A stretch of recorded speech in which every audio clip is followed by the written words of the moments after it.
Wort Frau Lubcheva.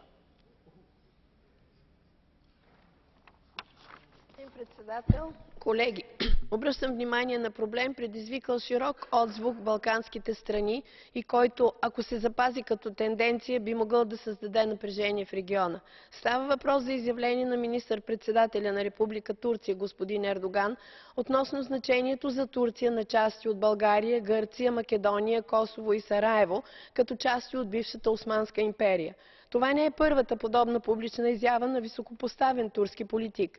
Изявленията са силно обезпокоителни, поставят под въпрос суверенитета, териториалната цялост и национално достойнство на независими държави. Това е несъвместимо с мирното развитие и сътрудничество в региона, с политиката на Европейския съюз за разширяване, с толерантността на балканските народи. Изявленията са в разрез с отговорността, която се носи при една политическа реч на премиер на република със статут на страна член на Европейския съюз. България, вярвам и другите страни от региона, не приема никакви опити, дори словесни, които поставят под съмнение нейната териториална цялост и суверенитет, и европейските институции също не трябва да затварят очите си пред тези прецеденти. Благодаря.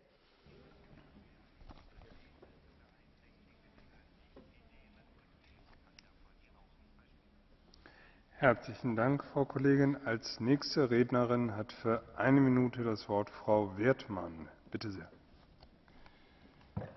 Herr Präsident! The situation in the Republic of Cyprus